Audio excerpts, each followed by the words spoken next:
থেকে আমাদের মূল লক্ষ্য থেকে বারবার মানে সরিয়ে দিচ্ছে। একবার এই লক্ষ্য হয়, একবার অন্য লক্ষ্য হয়। তো এর ক্ষেত্রে কি করা উচিত?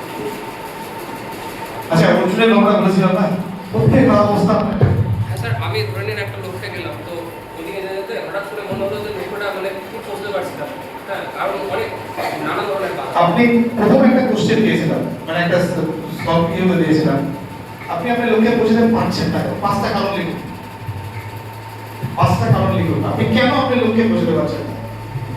স্যার বর্তমানে কিছু মানে এই যে রাজনৈতিক পরিস্থিতি এসব।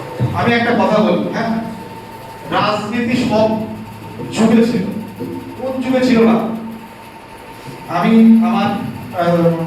আমাদের আমাদের কিছু বইপত্র দেখেছি, আমরা কৃষ্ণের কথা বলি না, ভগবান লাগে বলো, তার জন্ম কোথায় হলো?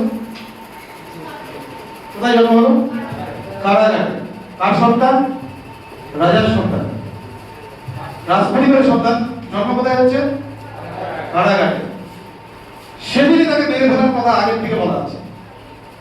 যার জন্ম হয়নি তার মৃত্যু ঘোষণা সে আগে থেকে হয়ে গেছে।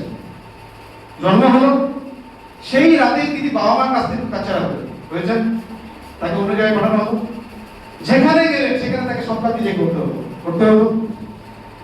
সেখানে তিনি বড় হচ্ছেন, তারপরে তাকে প্রতিদিন তাকে মারা কথা হয়েছে, প্রতিদিন হতো।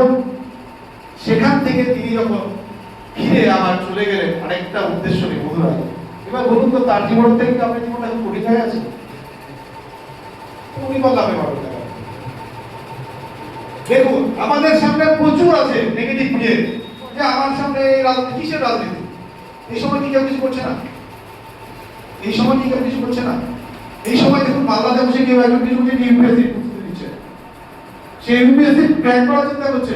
বাইরের ডিস্ট্রাকশন আপনি কেন মাথায় রাখছেন? আমি তাই তো বলেছি ফোনটাকে সবার আগে বন্ধ করতে। আপনার কাছে বাইরের খবর আসছে কি করে বলুন তো? আপনার কাছে বাইরের খবর আসছে কি করে? আপনার বাড়িতে মধ্যে ঢুকে কি কেউ বলেছে ভোট দিন বলেছে কেউ? আপনাকে বলেছে আপনাকে এই দলে যেতে হবে বলেছে?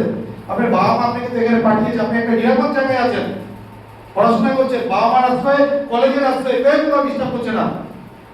আপনি শুধুমাত্র ডিস্ট্রাকশন বাদ দিয়ে 1% হ্যাবিট চেঞ্জ করুন, বাকি কিছু দেখতে হবে না।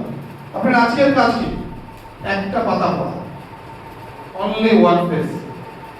একটা পাতা যদি আপনি আজকে কনসেন্ট্রেশন দিয়ে পড়তে পারেন, এক বছর পরে কতগুলো পাতা পড়বেন? এটাও তো কম্পাউন্ডিং হচ্ছে। শুনুন, বাইরের জগৎকে, হ্যাঁ হচ্ছে অনেক কিছু, বাইরের জগৎকে আমরা চেঞ্জ করতে পারবো না। পারবেন আপনি? তাহলে আপনি শেষ হয়ে যাবেন। তো বেটার নিজেকে চেঞ্জ করি, বেটার নিজেকে চেঞ্জ করি।